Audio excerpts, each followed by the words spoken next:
Good afternoon, welcome to NMS. So I want to give you a scenario.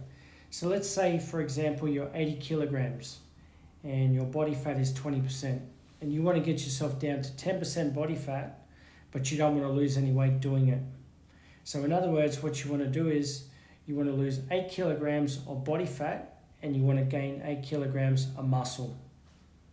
Sounds pretty simple, yeah? So we just go into a maintenance calories and we just hold those maintenance calories and we do weight training and we try to get stronger and, do the progressive resistance thing until we put on 8 kilos of muscle and lost 8 kilograms of body fat. Now there's a few problems that you're going to hit along the way. Every kilogram of muscle that you add is going to actually cost you more calories, so your maintenance now is going to increase. So you're going to actually need more food.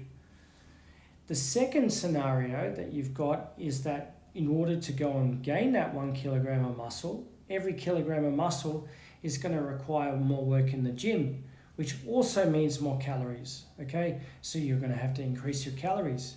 How many calories do you add? Well, it's not always that easy to know. Maybe you add 100 calories at a time, or maybe you add 150 calories at a time. Okay, it depends on the rate at which you're losing body fat and gaining muscle. But it's not always an easy thing to do, and a lot of people think, oh yeah, I'll just eat at a maintenance calories and I'll just put on muscle and gain fat. And it just doesn't happen that way. Most people find that out very quickly because they'll eat a maintenance, and then once they add a little bit of muscle, they start losing body weight, and they're like, oh, what's going on? And that's because your body needs more food. So what we normally try to do is, and this is the way I like to do it with people, I like to actually get them into a slight deficit, get them down to maybe about 15% body fat, and then slowly increase their calories. And then I'll try to get them down later on to 10% body fat, and then increase their calories and add more muscle. So I like to phase these sort of cycles, not just think, oh, I'm just going to go and maintain my body weight and gain muscle and lose fat, because it just doesn't happen that way. Now, if you're an obese person and you've got a lot of body fat to lose, yeah, you'll put on muscle pretty quickly and you'll lose fat pretty quickly because you're not in a deficit. Your body's got a lot of energy. And I've said this in other videos before. When you're obese, you're not technically in a deficit, even though you're eating less calories and your body's actually burning every day.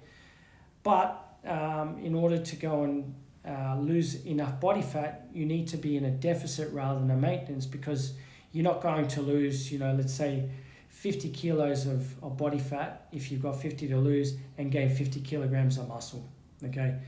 So when you've got large amounts of body fat, best thing to do is get your body fat down first, diet for a period of time, get as much as you can off, then start increasing your calories, and then do another phase of dropping your calories again, lean up a little bit more, then add more calories.